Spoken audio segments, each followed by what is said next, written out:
Okay. Hey, everybody. My name is Eli, and I make music under the name of East South Disco. And I recently performed my very first live show with this act. And I thought it might be fun to do a little rundown of my performance setup.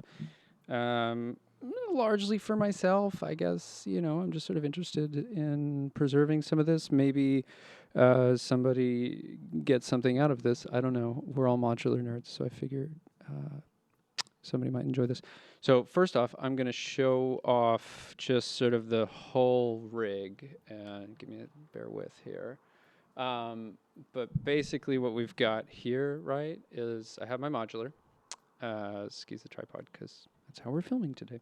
I have my modular. It's up on a keyboard stand, which is a really great stand. I also have over here my mix board, which is a Boss BX80, 1980s stereo analog mixer, which I just love the damn thing. It's super fun.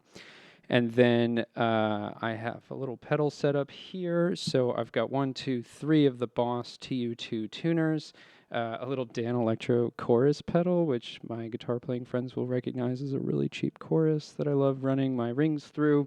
And then I have the Earthquaker Devices Avalanche reverb delay as my main send reverb.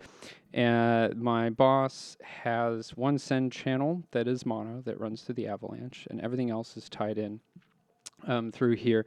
I have these great 1/4 inch to 1/8 inch stereo, or 1/4 inch to 1/8 inch cables that I will run from the modular through my various mixing devices and just straight from devices into the Boss. And everything gets controlled with my right hand over here, and I've got it all labeled up, and it's super nice. So I did notice throughout this video, likely you're not going to be able to see what my right hand is doing, so apologies for that.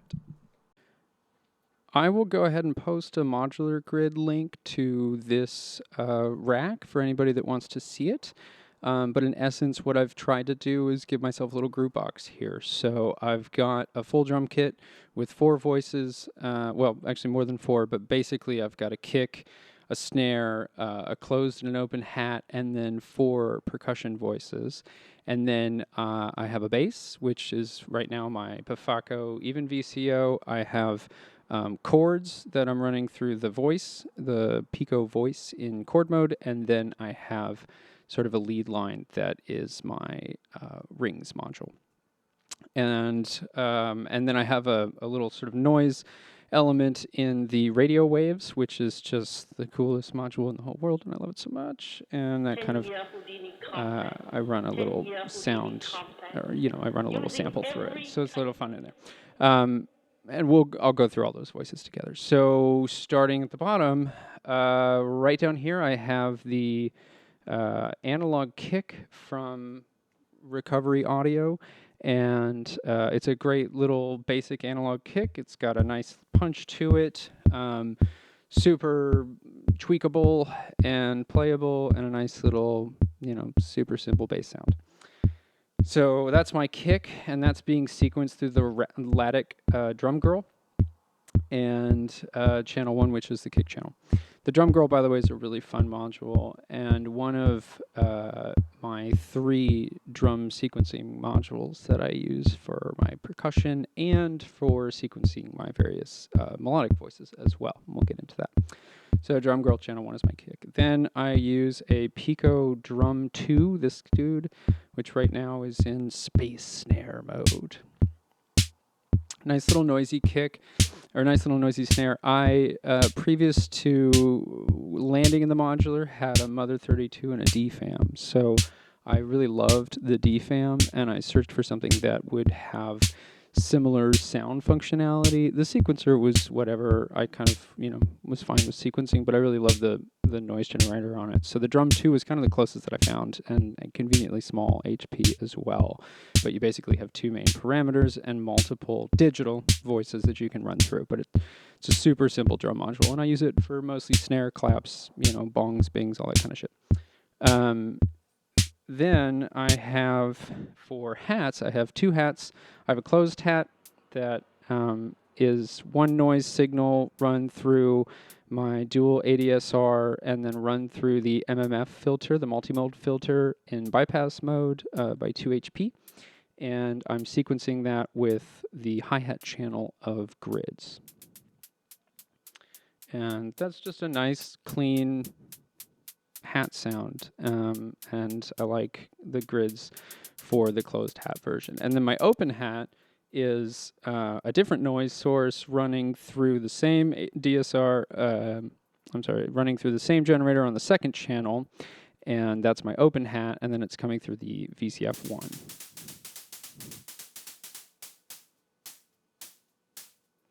So when I play them together, and that's the open hat's being sequenced by the percussion or hat channel of the drum girl. So the drum girl handles my kick, snare, and the open hats, and then the grids is running my closed hats. And there's a lot of fun in there.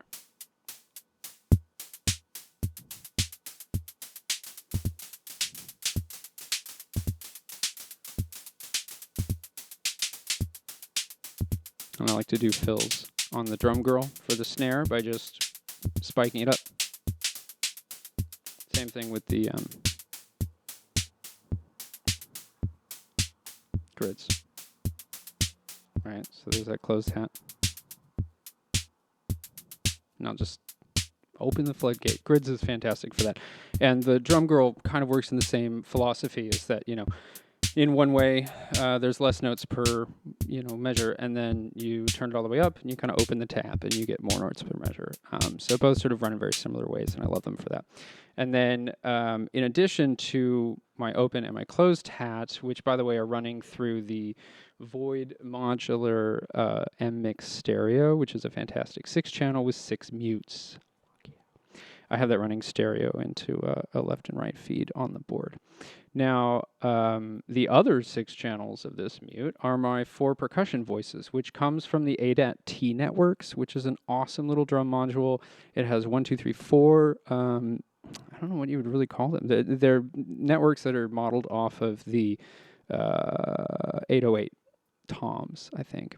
Anyway, look it up. Super cool module, T networks.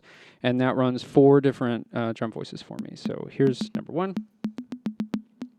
Here's number 2. Here's number 3. Here's number 4. So if I play them all together. And these 4 are being sequenced by Noise Engineering's Zularic Repetitor, which is a sweet little module. I will sometimes run whole drum kits through this, so kick, snare, hat, open hat for the 4 channels of the Zularic, but right now I'm just using it for my sort of bongo percussion section. But I'll combine this in with all the whole kit, and you can kind of hear it all together, right?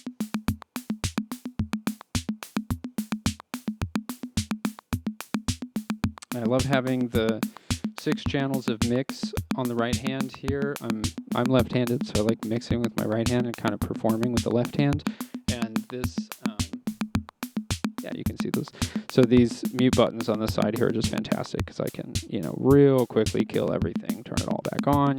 Oh, there's no hats in here. Oh, it's a breakdown, and then boom, it's back on.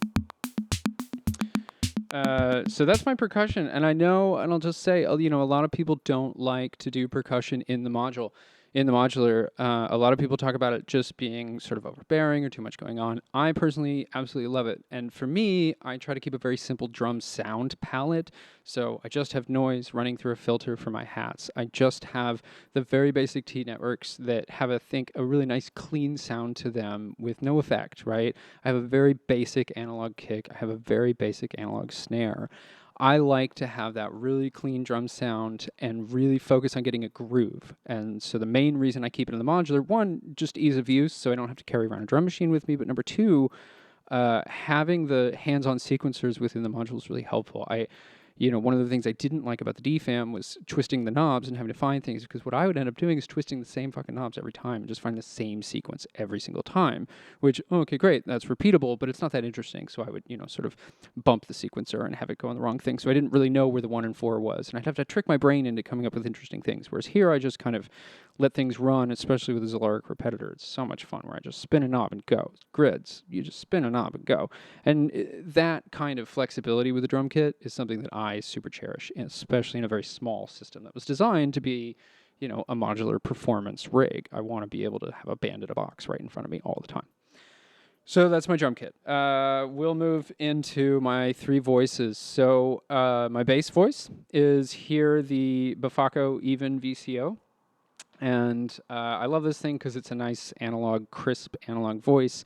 I hate this thing because it's a fucking nightmare to tune. Wish someone had told me that before I bought it. Google probably would have if I'd searched it enough. But hey, if you're looking at a VCO, get the second version from Bafaco, which is apparently better than this one, or just get the Doppler model that tunes and stays in tune. It's a lot better. But I love the sound of the VCO. So when it's in tune, it's great, which, by the way, is one of the reasons I have 3 tuners on my pedal board.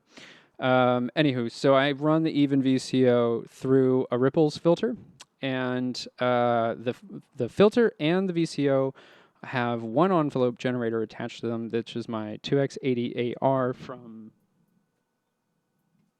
Ian Fritz. Fantastic little 2-channel 80AR, and I like to use the same envelope generator for the filter and the signal. Simply, honestly, because when I first started playing modular with the Mother 32, there's only one envelope generator, and I just had a lot of fun with that sound. I will every once in a while split that and use this for, you know, use the top channel for just the audio and use the bottom channel for the filter. I will play with that sometimes, but in this rig, I just wanted it simple, so I do it. Now, here's where I have fun with it, is in the Happy Nerding 3X VCA. So the top channel here, I have my signal going through the first in. I have my envelope generator controlling that signal through the second in. So what I get here is the ability to open up the bass line and have it drone, or have it on the envelope generator. Having that flexibility is super great.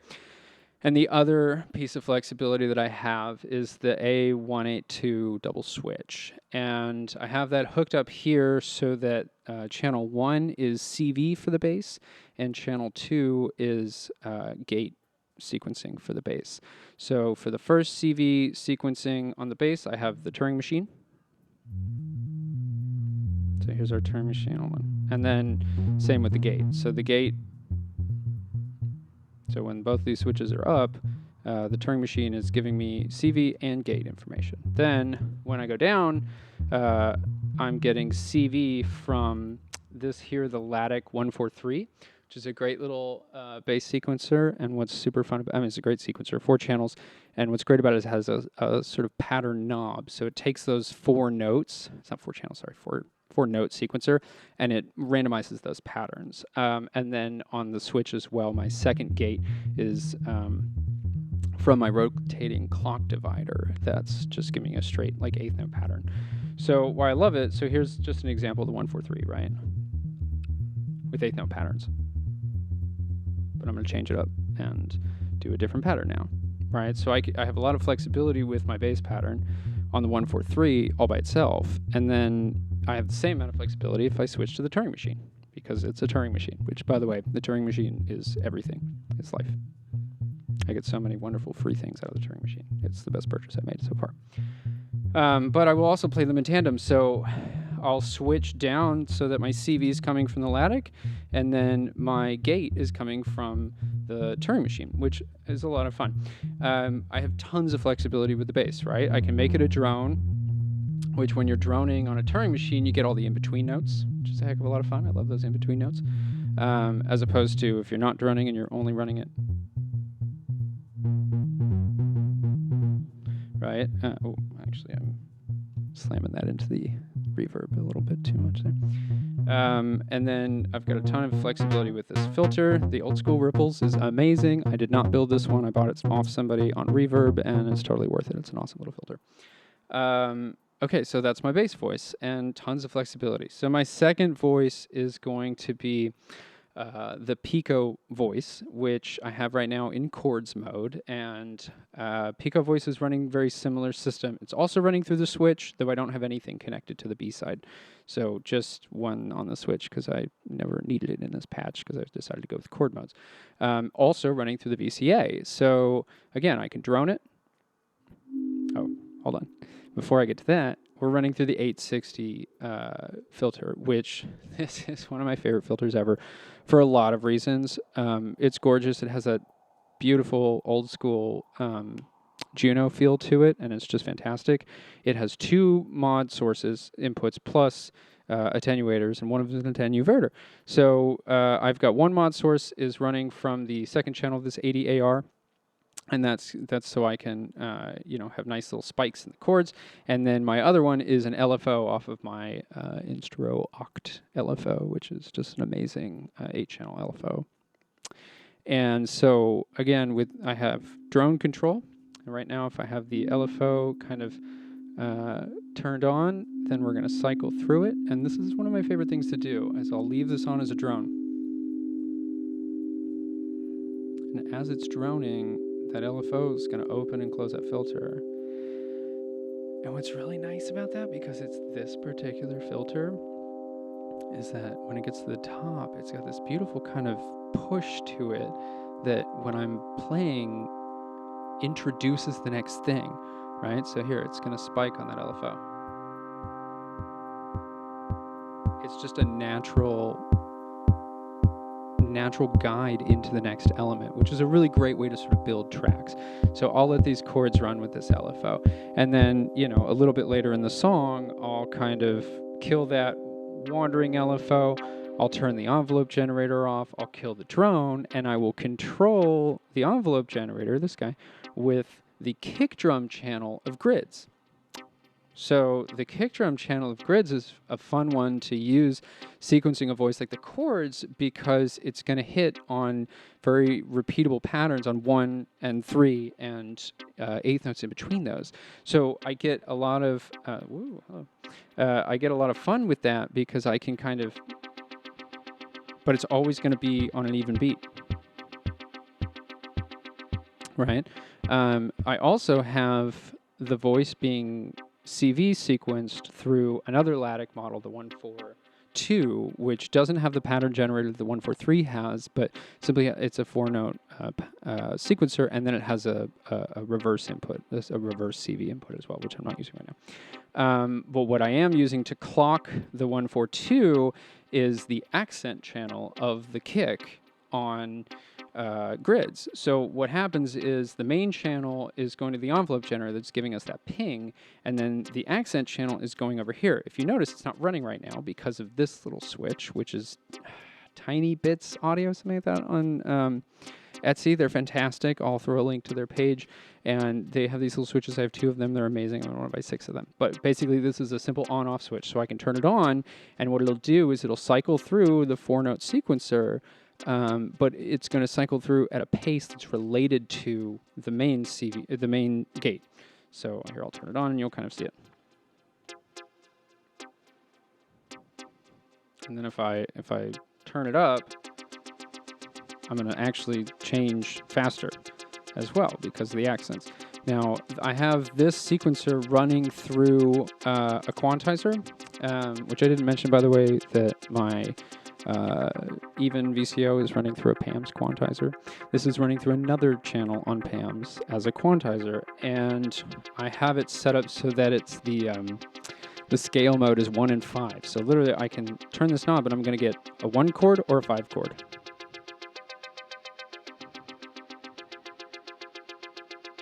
All right, here's the 1. Right?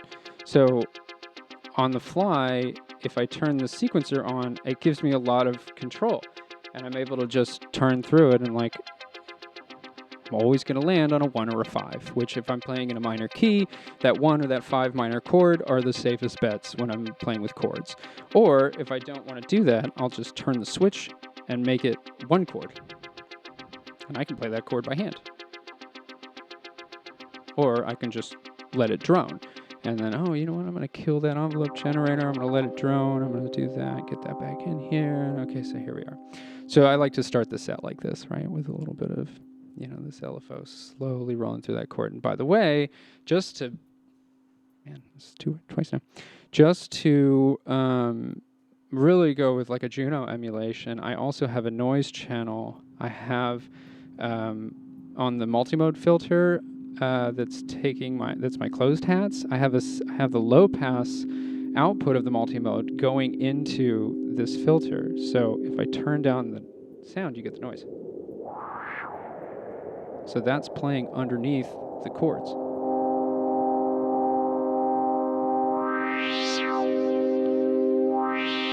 There's without.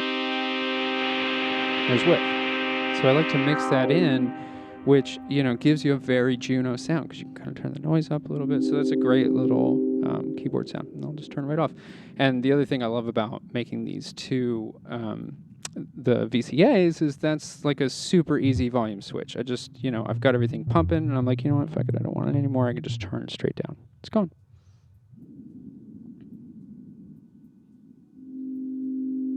Right, and that sort of feeds in there. Okay, so that's the chords. And then my third voice that I have is this nano rings. And the nano rings is a heck of a lot of fun because, it's rings and it's really small. Basically, I am sequencing the CV from multiple sources. So I'm using the Turing machine, and I'm using the 143, and I'm also using an LFO from the Oct. All three of those are running into a Doepfer sequential switch that's buried into here, and that sequential switch is being triggered by one of the channels on the RCD. And did I mention that the music thing, Turing machine, was running through a sample and hold before it went to the sequential switch? Because I think I meant to. Let's pretend that I did. So I've got three different, mostly random sources of CV going into the rings, which I can control by turning, which channel on and off on the sequential switch. On the Doepfer sequential, I can go from 2, 3, or 4 channels, and that will, decide how many I'm cycling through. So I've got 3 plugged in right now. Anyway, so that all of that CV information is running through the third channel of my VCA, and I'm using this to control the scale of the VCA. So not as a quantizer, it's coming out of this into the Pico Quant. But prior to being quantized, I'm using the VCA to influence how much CV is being sent to the quantizer. So what it does is it allows me an excellent control over the melody. And I'm sequencing the gate of rings vis-a-vis the second channel of grids, which is the snare channel. So it's much the same way I'm using the first channel on grids for the chords as, getting that 1 and 3 pattern. The snare is giving me the 2 and 4, and it gives me a little bit more of a syncopation, which is fantastic for the rings because the rings has an even and an odd mode.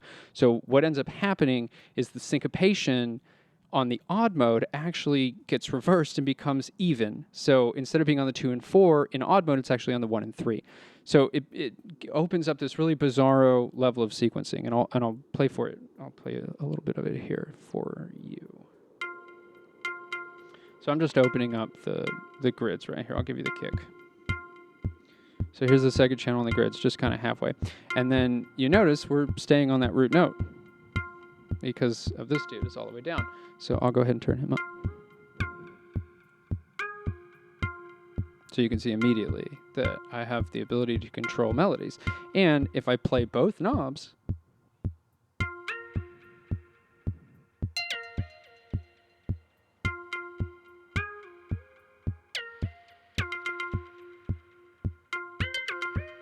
now I don't necessarily have a total control over the melody, right? Because the melody's coming from 3 different, basically random sources: an LFO, the modular, the Turing machine, and this other sequencer. Before they're all going into the CV, so I don't have total control over what's happening with the melody, but I have a lot more control than I might otherwise, just using the sequencers themselves. So I can create that melody by hand.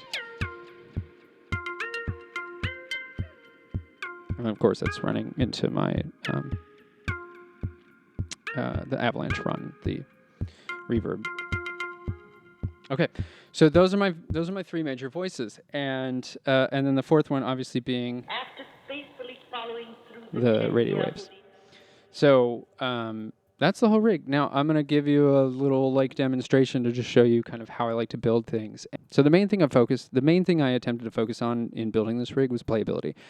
So I have as many switches as I could get. I have as many physical volume and control knobs. I have mixer control. I try to have as much control that I can, and then what I do is I focus that control into very little boxes, right? So I say, this.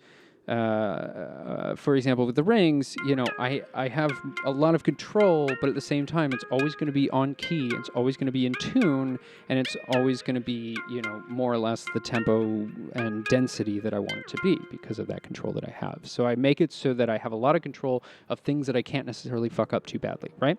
So you keep it simple. So, and here's just a little demonstration for you. So I'll kind of, right, I'll start up with the radio waves, give us some spook in the background. By the way, this recording I stole this from Houdini's Last Seance, which was a really beautiful story on 1936 Halloween. They did the final seance trying to reach Harry Houdini, and they did not reach him. So it's a beautiful little audio tape here that I've put onto the radio waves. And I just sort of start that, throw that into the reverb, bring in my chords, let the LFO do its thing.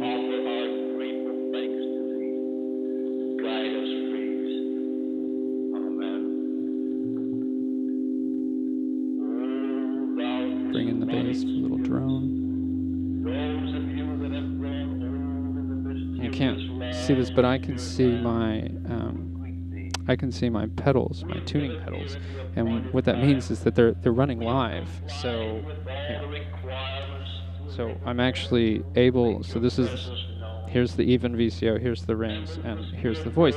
So I can tell when the VCO is in tune, which is the most helpful thing when I'm playing. I just have to look down and I go, oh, okay, cool, I'm right on the money. Anyway, I hate playing out of tune. And then again, right, the swell of the LFO gives me a natural entrance for things.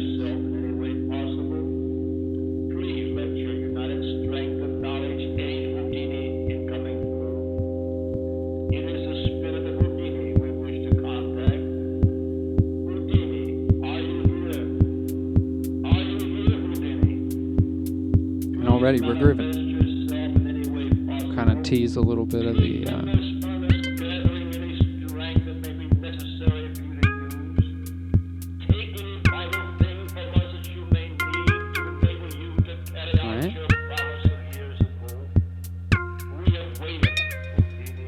Now let's give the bass a little bit of shape, right? So here on the VCA, I'm turning up the envelope generator to the bass. And you hear it's taking the signal. If I kill, just real quick, if I kill everything else, you can hear what's going on, right? That's just the envelope generator, but this is with the VCA open. So I use this as a transition, okay? So I've got my chords going, I've got everything rolling here, and slowly I'm going to turn up the envelope generator. So it goes from a drone to having a backbeat, right? And then I'll take that and I'll do the same thing over here on the filter. And while I'm turning up the envelope generator on the filter, I'm turning down the VCA so that now I'm only letting through the gated signal on the bass.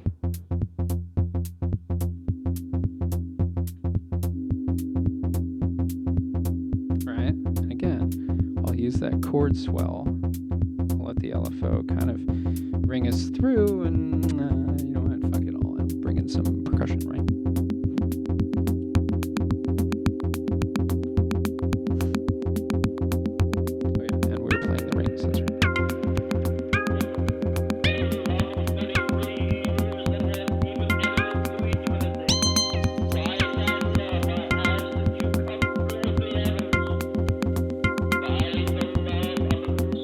Also, on the rings, by the way, super fun move to do with the rings is I have 1, 2, 3 being run by LFOs. So this is the brightness, the dampening and the position on the rings module, and it's a really fun game to, like, if I just want to leave it running for a second, I'll turn up the attenuverters on all 3 of those, and they're 3 different LFOs from the Oct, again, by the way, best LFO module I've seen, and that'll kind of give me the shape. So here, you see the position's moving, the brightness is moving, and the dampness is moving. And it gives it a lot of movement, and I don't have to play it. I can just leave it alone because the CV itself is being cycled through 3 different random sources, and then the gate itself is running through a consistent source in the grids, and then I've got this LFO running. So again, I'll bring everything back, and I let this run for a minute, and it allows me to change something else. Now I can make a move somewhere else. If I'm going to make the move, let's bring in the envelope generator on the chords. Let's give myself, I'm going to turn that up on the kick. Here, we're starting to,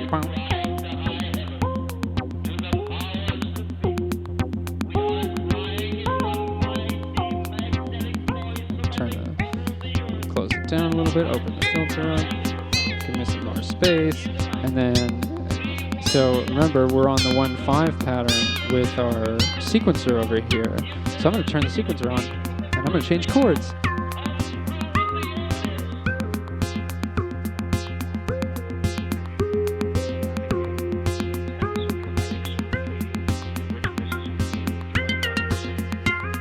Right, and now so I'm tired of the bass droning, right? So I'm going to give it some melody. So here it is getting the Turing machine. The Turing machine isn't enough for me, so I want a more constant backbeat. So this is my 8th note pattern, or my 16th note pattern from the RCD, but melodically sequenced from the Turing machine. And maybe I want to go into the 1/4/2 instead.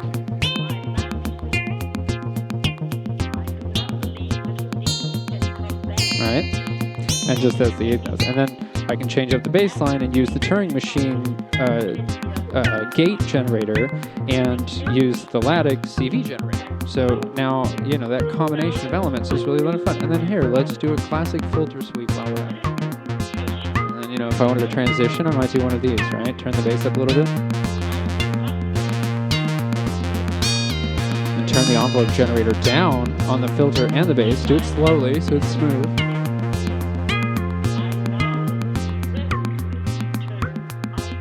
And then I've got, a nicely closed down bass. And while I'm doing that, I can, let's mute something over here. That's why this M-Mix stereo is amazing. These mutes, plus it's a mixer, so I can mix everything that I want to in it, and I can just mute it whenever I feel like it. It kills everything. Such a sweet little mix to be able to do larger changes in there, And we're gonna kick in the snare.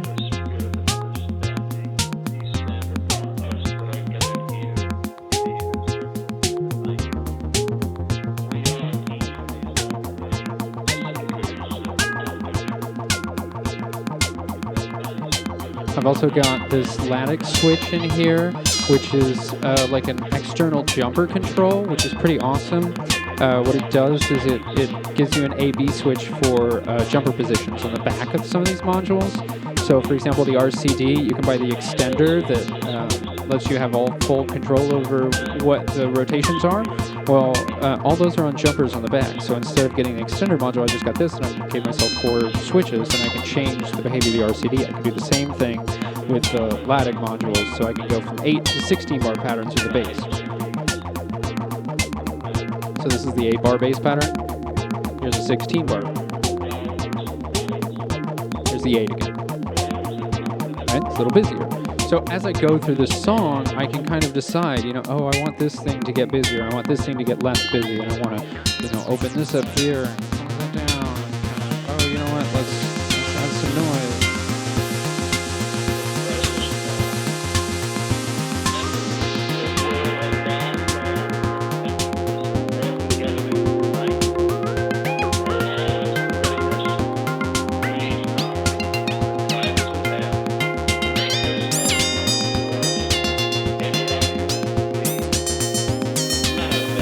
One thing I like to do, open up the resonance on the hat, or open up the decay on the hat, or close down the filter. it's a great thing to really subtly mute the other percussion instruments. Because they'll just kind of disappear and you didn't really notice that I took away everything. It also works in reverse.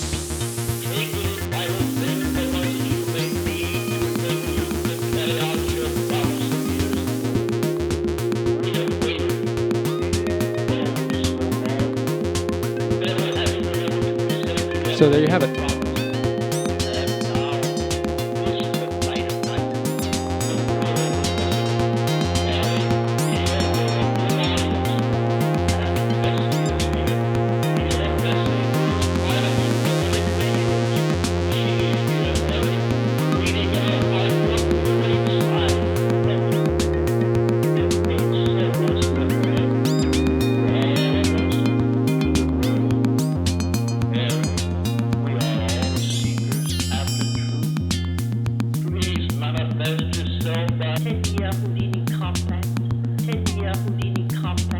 Again, I use another switch. I wanted to mention this. I use another switch going into the CV control for the start on the radio module, and that switch is actually running all the way to one of the pulses from the Turing machine, and that allows me to loop, and I can use the start switch to change where the loop is coming from.